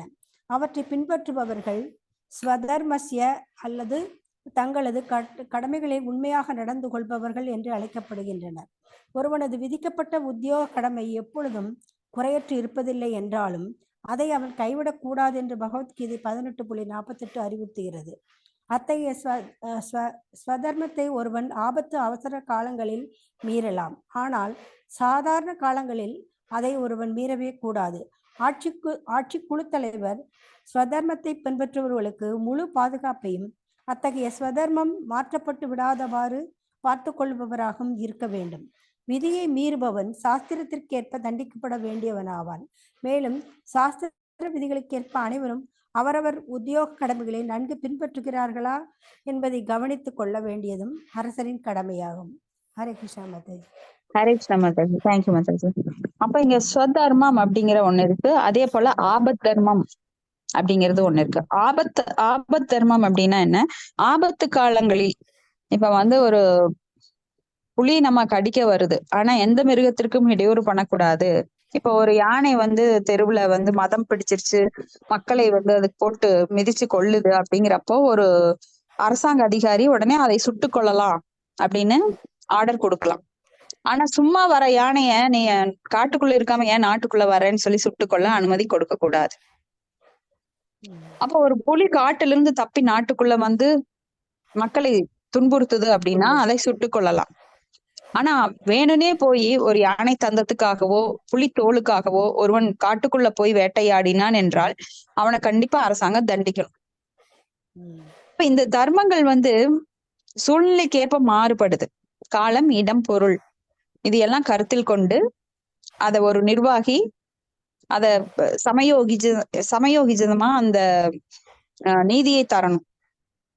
நீதிங்கிறது இடத்துக்கு தகுந்த மாதிரி இப்ப மாறுபடுது. அப்போ ஒருத்தன மாடு ரொம்ப முரட்டு காளை, அது கொல்ல வருது அப்படின்னா மாட்டை நான் அடிக்க கூடாது, மாட்டை துன்புறுத்த கூடாது அப்படின்னா அந்த இடத்துல அது பொருந்தாது.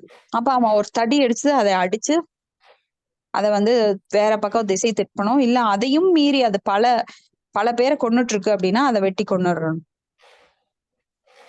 இப்படி ஆபத் தர்ம ஸ்ரீ விஸ்வாமுத்திரரால ஒரு சமயம் அவர் காட்டுக்குள்ள இருக்காரு. அசாதாரணமான ஆபத்தான சூழ்நிலையில அவர் நாய் மாமிசத்தை உண்டு வாழ வேண்டி இருக்கிறது. இப்ப நிறைய பேர் காட்டுக்குள்ள வழி தெரியாம சிக்கிக்கிறாங்க. அப்ப நீ மாமிசம் சாப்பிடக்கூடாது அப்படிங்கிற இதையெல்லாம் அவன் பொருட்படுத்த கூடாது. அந்த இடத்துல கிடைச்சதை சாப்பிடணும். எந்த உயிரா இருந்தாலும் அவன் கொண்டு அதை சாப்பிடலாம் அப்படிங்கிறது ஆபத் தர்மம். அதே தர்மம் எல்லா இடத்துலயும் பொருந்தாது. அது போல ஸ்வதர்மம் என்பது அவனோட வர்ண ஆசிரமத்துக்கு தகுந்த மாதிரி ஸ்வதர்மங்கள் இருக்கு. ஒரு பிராமணன் என்பவன் வேதங்களை கற்று யஜன யாஜன படன பாடன தான பரிக்கிரம அப்படின்னு சொல்லி அவன் தானம் பண்ணணும், வேதங்கள் படிக்கணும், பிறருக்கு சொல்லி கொடுக்கணும். அந்த மாதிரி ரூல்ஸ் அண்ட் ரெகுலேஷன் அவன் பின்பற்ற வேண்டும். அதுதான் அவனோட ஸ்வதர்மம். இப்ப மிளகாய் என்பது என்ன? அதற்கு ஒரு காரம். அப்போ மிளகாய்க்குரிய தர்மம் என்ன? காரம். ஒரு உப்புக்குரிய தர்மம் என்ன? துவர்ப்பு. ஒரு பாகக்காய்க்குரிய தர்மம் என்ன? கசப்பு. அப்போ எல்லாமே அதனுடைய தர்மத்துல ஈடுபடுது. அப்ப மனிதனுக்குரிய தர்மம் வர்ணங்கள் பிரிக்கப்பட்டிருக்கிறது. அப்போ ஒரு சத்திரியன் போரிட வேண்டும்ங்கிறது தான் தர்மம். அர்ஜுனன் சொன்னாரு கிருஷ்ணர்கிட்ட, நான் போரிட மாட்டேன், எனக்கு பாவம் விடும். அப்ப எல்லையில இருக்கிற ஒருத்தனை நான் பாகிஸ்தான் பார்டர்ல ஒரு ராணுவ வீரனா நாம பாதுகாப்புக்கு வச்சிருக்கிறோம். அவன் நினைக்கிறான், ஐயோ எனக்கு பாவம் வந்திருக்கோம்னா அப்படின்னு சொல்லிட்டு அங்க இருக்கிற பகையாலேயே நம்ம நாட்டுக்குள்ள அனுப்புனா அப்படின்னா இல்ல அவனோட உயிரே இருக்காது அந்த இடத்துல. ஏன்னா பாவம்னு நினைச்சானா அவனுக்கே உயிர் போயிரும். அதுக்கு அடுத்தது அவன் உள்ள வருவான். உள்ள நாட்டு மக்களை எல்லாம் பல பேரை கொன்னு அந்த தீவிரவாதி ரொம்ப அட்டூழியம் பண்ணுவான். அப்போ ஒரு ராணுவ வீரன் என்பது கொலை செய்ய வேண்டும். ஒரு போலீஸ்காரனா இருந்தா அடிச்சுதான் திருடனை எங்க திருடனன்னு கேட்க முடியும். அவன் போய் கண்ணே சொல்லு அப்படின்னு கொஞ்சிட்டு இருக்க முடியாது. அப்போ ஒரு போலீஸ்காரனோட தர்மம் என்ன? அடிப்பது, உதைப்பது. ஒரு ராணுவத்தோட வேலை என்ன? அங்க பகையாளி வந்தானா அவனை கொல்லுவது. அது போல ஒரு சத்திரியன் தலைமையில இருக்கிறவன் கண்டிப்பா போர் புரிந்தே ஆக வேண்டும். அப்ப அர்ஜுனன் சொல்றாரு, எனக்கு பாவம் வரும், வர்ணசங்கரம் வரும், எவ்வளவோ சொல்லி பாக்குறாரு. அப்போ அவர் கேக்குறாரு, அசோசியா அன்வச்சோச்சன் பிரக்ஞோ வாதாம் சபாசசே தாசும் சார் ஞானிச்சோ சந்தி பண்டிதாக அப்படின்னு. நீ ரொம்ப எல்லாம் தெரிஞ்ச மாதிரி பேசுறையே, பண்டிதன் மாதிரி அப்படின்னு ஒரு கிண்டலா மறைமுகமா அவரை சாடுகிறார். அப்போ சத்திரியனா இருந்துட்டு நீ ஏன் கோழையா இருக்க? உனக்கு வந்து வரலாற்றுல இடம்பெற வேண்டும் என உன்னை கருவியாக நிமித்த மாத்திரம் பவ சவ்ய சாட்சினே, உன்னை கருவியா நான் யூஸ் பண்றேன், நீ எனக்கு ஒரு கருவியா மட்டும் இரு. ஏன்னா உன்னோட மனம் புத்தி எல்லாமே என்கிட்ட என்னுடைய கண்ட்ரோல்ல தான் இருக்கு. நீ நினைக்கிற நான் தான் செய்யறேன்னு. பிரகிருதேக கிணியமானானி குணைக கர்மாணி சர்வச அகங்கார விமூடாத்மா கர்த்தாகமிதி மன்யதே. நான் தான் கர்த்தான்னு நினைக்குது அகங்கார ஆத்மா. ஆனா நீ செய்யறது இல்ல, நீ ஒரு கருவிதான். உன்னை செய்விப்பவர் யார்? பக்தர்கள் பகவானோட கண்ட்ரோல்ல இருக்கிறாங்க, அபக்தர்கள் மாயோட கண்ட்ரோல்ல முக்குணங்கள்ல அந்த வேலைகளை செய்கிறார்கள். அப்ப நான் செய்யறேங்கிறது இங்க எதுவுமே கிடையாது. ஆனா முட்டாள் ஆத்மா நினைச்சுக்குது நான் செய்யறேன் அப்படின்னு. அப்ப ஸ்வதர்மம் என்ன? ஒரு பிராமணன் வந்து சத்திரியனா வேடம் போட முடியாது. ஏன்னா சத்துவகுணத்துல இருக்கிறதுனால ரஜோகுணத்துல போய் போர் புரிய முடியாது. ஒரு ரஜோகுணத்துல இருப்பவன் போய் கோயில்ல நான் பூஜாரியா இருக்கேன், நான் தவம் பண்றேன்னு சொல்ல முடியாது. அர்ஜுனன் சொல்றாரு, நான் தவம் செய்ய போறேன், ஏன்னா என் மனச என்னால அடக்க முடியல அப்படின்னு சொல்றாரு. நான் போய் தவம் பண்றேன்னு. அப்போ சிரிக்கிறாரு கிருஷ்ணர். ஏன்னா ஒரு சத்திரியனுக்குரிய குணத்தை வச்சுக்கிட்டு நீ போய் காட்டுல தவம் பண்ணேன்னு போறேன்னா உன் மனசு அடங்காது. அங்க யாராவது ஒரு 2 பேர் சண்டை போட்டாங்கன்னா நீ போய் அவங்கள பிரிச்சு சண்டை போடாதீங்க, என்ன நான் தீர்ப்பளிக்கிறேன் அப்படின்னு சொல்லி நீ போய் சண்டை போடுவ. அப்போ உன்னுடைய குணம் உங்ககிட்டதான் இருக்கும். ஆனா அதை என்னெல்லாம் செய்யணும்னு உனக்கு பரிந்துரைக்கப்பட்டிருக்கோ அது பகவானுக்காக நீ செய். சண்டை போடணுமா? உனக்காக செய்யல. இது என் உறவினர்கள், தோல் வழியா வந்த உறவினர்கள்னு நினைக்காத. அவங்கெல்லாம் ஆத்மாக்கள். ஆத்மாக்கு என்றும் அழிவு கிடையாது. நீ ஒன்னும் சாக வைக்கல அவங்கள. அந்த ஆத்மாவை நீ அழிக்க முடியாது, உடலைத்தான் இது பண்ற. அப்படி உடலை அழிக்கும் போது அவங்க இந்த ஜென்மத்துல செஞ்ச கர்மாவை அவங்க நீக்கி விட்டு அடுத்தது புது உடல் பெற்று நல்ல நிலைக்கு வர போறாங்க. அப்படியே இல்லைனாலும் அவங்க வீரர்களா இருக்கிற பட்சத்துல அவங்க பகவானோட லோகத்துக்கு அனுப்பப்படுவாங்க, இல்ல சொர்க்கலோகத்துக்கு அவங்களோட இச்சைக்கு தகுந்த மாதிரி ஒரு இடத்துக்கு போவாங்க. அதனால நீ எதையும் செய்யல, நீ ஒன்னும் கர்த்தா கிடையாது, you are not the doer. அப்ப அந்த பலனை அனுபவிக்க விரும்பாத அப்படின்னு சொல்லி தெளிவுபடுத்துறாரு. சோ ஸ்வதர்மம் என்பது இப்போ சத்திரிய சூத்திரர்களுக்கு 3 பிரிவினருக்கும் சேவை செய்வது, அது போல வைசியர்களுக்கு வியாபாரம், விவசாயம், பசு பராமரிப்பு அவங்களோட தர்மம் அதுதான். இப்படி பல தர்மங்கள் நம்மளுக்கு ஸ்வதர்மம், ஆபத்தர்மம், அதர்மம் இதெல்லாம் சொல்லி தெளிவா எது அகர்மா, எது விகர்மா, எது கர்மா அப்படின்னு சொல்லி நம்ம பகவத்கீதையிலேயே பார்த்திருக்கோம். அப்ப அரசர்களோட கடமை என்னன்னா தண்டிப்பது, இந்த மாதிரி தீயவர்களை தண்டிப்பது கடமை. மேலும் சாஸ்திர விதிக்கேற்ப அனைவரும் அவரவர் உத்தியோக கடமைகளை நன்கு பின்பற்றுகிறார்களா என்பதை கவனித்துக் கொள்ள வேண்டும். அப்போ ஒரு பிராமணன் வந்து வேடம் போடக்கூடாது சத்திரியனா. ஒரு சத்திரியன் வந்து பிராமணனாவோ இல்ல வைஷ்யனாவோ வேடம் போடக்கூடாது. அவங்கவுங்க உணர்வுக்கு தகுந்த மாதிரிதான் பகவான் அத வர்ணாசிரமத்தை பிரித்து கொடுத்திருக்கிறார். அது இன்னைக்கு வெளிப்படையாக பின்பற்றப்படவில்லை என்றாலும் மறைமுகமாக அவங்கவுங்க உணர்வுக்கு ஏற்ற மாதிரிதான் எல்லாரும் நடைமுறையில செயல்படுறாங்க. சோ இன்டைரக்டா பார்த்தோம் அப்படின்னா ஒரு ஐடி ஃபீல்ட்ல இருக்கிறவங்க கூட திடீர்னு விவசாயத்துல மூழ்கிடுவாங்க. ஏன்னா அவன் வந்து அவனுடைய குணம் எப்படி இருக்கு அப்படின்னா வைசியனா இருக்கிறதுனால அவனுக்கு அதுல ஈடுபாடு இல்லை. கம்ப்யூட்டர் முன்னாடி எப்பவும் முதுக நேரம் நிமித்திட்டு உட்காந்து பேக் பெயின், மென்டல் ப்ரெஷர் அதையெல்லாம் போட்டுக்க அவன் தயாரா இல்ல. சோ அவன் வந்து இன்னைக்குமே நிறைய பேர் பாத்தீங்கன்னா அந்த வைசியர்கள் அப்படின்ற நிலம் இல்லாம இருக்க மாட்டாங்க. 1/2 ஏக்கர் நிலமாவது எனக்கு வேணும், அதுல வந்து விவசாயம் பண்ணணும், அதுல பசுக்கள் வச்சிருப்பாங்க. அதே மாதிரி சத்திரியர்கள் பார்த்தாங்கன்னா இராணுவத்துல அவங்க சேருவாங்க, இல்ல அந்த ரஜோகுணத்திற்குரிய செயல்கள்ல ஈடுபடுவாங்க. பிராமணர்கள் பாத்தீங்கன்னா ரொம்ப மதிநுட்பம் உடையவர்களா இருப்பாங்க, சீக்கிரமா கத்துக்கக்கூடிய திறமை அவங்க கிட்ட இருக்கும். சூத்திரர்கள் பாத்தீங்கன்னா எது சொன்னாலும் புரியாது, ராமன் ஆண்டா என்ன ராவண ஆண்டா என்னன்னு எப்பவுமே தப்ப கரெக்டாவும் கரெக்டா தப்பாவும் புரிஞ்சுக்கிட்டு எப்பவுமே ஒரு மந்த புத்தியில எது சொன்னாலும் மண்டையில ஏறாது, செய்யறதும் செஞ்சுட்டேதான் இருப்பேன் அப்படிங்கிற மாதிரி எப்பவும் தூங்கி விளைஞ்சிட்டு சோம்பேறிகளாக தமோ குணத்துல இருப்பாங்க. சோ இது வந்து நேரா பார்த்தா தெரியாது. நம்மளுக்கு இன்னைக்கு ஜாதி அதெல்லாம் வந்து இருந்தாலும் அவங்கவுங்க அந்த அவங்கவுங்க தொழிலை பண்ணலைனாலும் ஆனா அது உள்ள ஊறி இருக்கும். அவங்க குணம் வந்து உணர்வு அவங்களுக்குள்ள ஊறியே இருக்கும். சோ அவங்கவுங்களுக்கு தெரிஞ்சதுதான் பண்ணுவாங்க. அப்போ ஒரு சூத்திரனை கொண்டு போய் மேல உட்கார வச்சாலும் அவன் வந்து சரியா நிர்வாகம் பண்றது இல்ல. அவன் வந்து சத்திரியனா இருக்கிறது கிடையாது. அவன் சூத்திரனாவே இருக்கின்றான். சூத்திரன் கொண்டு போய் மேல உட்கார வச்சாலும் அவன் என்ன பண்ணுவான்? சாராய் கடையை திறப்பான், மது மாமிசம் அதையெல்லாம் என்கரேஜ் பண்ணுவான். அந்த போலியான நடவடிக்கைகள் எல்லாம் இப்போ நடந்துட்டே இருக்கு. ஏன்னா அங்க சூத்திரர்கள் தான் ஆட்சி பண்றாங்க இன்னைக்கு மோஸ்ட்லி. அங்க யாரும் சத்திரியர்கள் கிடையாது, அதுவும் பிராமணர்கள் ஆலோசனைப்படி கிடையாது. அதனால அது போயிட்டே இருக்கு, அது தடுக்கவே முடியாது. ஏன்னா இது கலியுகம். அடுத்தது பதம் 17. தர்ம உவாச்ச ஏதத்வ பாண்டவேயானாம் யுக்தம் ஆர்த்தாபயம் வச்ச ஏசாம் குணைஹ கிருஷ்ணோ தௌத்யாதௌ பகவான் கிருதஹ. ஹரே கிருஷ்ணா. மகேஸ்வரி மாதாஜி படிங்க மாதாஜி. பணிவான வணக்கங்கள் மாதாஜி. பணிவான வணக்கம். மொழிபெயர்க்கும். தர்ம தேவதை கூறியது, உம்மால் பேசப்பட்ட இவ்வார்த்தைகள் பாண்டவ வம்சத்தை சேர்ந்த ஒருவருக்கு மிகவும் பொருத்தமானவை ஆகும். பரமபுருஷராகிய பகவான் ஸ்ரீ கிருஷ்ணரும் கூட பாண்டவர்களின் பக்தி பூர்வமான தகுதி முறைகளால் கவரப்பட்டு ஒரு தூதருக்குரிய கடமைகளை செய்தார். பொருளுரை. பரீட்சித்து மகாராஜனால் அளிக்கப்பட்ட வாக்குறுதிகளும் விடப்பட்ட சவால்களும் உண்மையான அவரது சக்தியை ஒருபோதும் மிகைப்படுத்தியவை ஆகாது.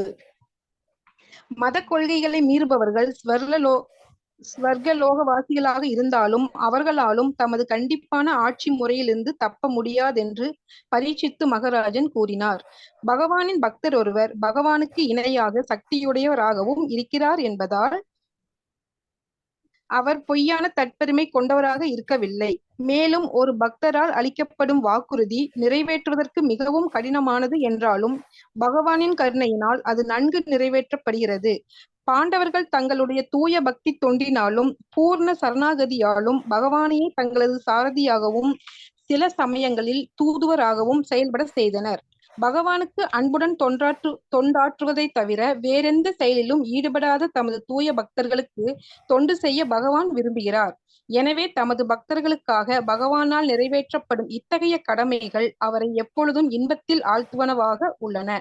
அர்ஜுனனின் பேரனும் பகவானின் புகழ்பெற்ற சேவகருமான பரீட்சித்து மகாராஜன் அவரது பாட்டனாரை போலவே பகவானின் தூய பக்தராக இருந்தார்.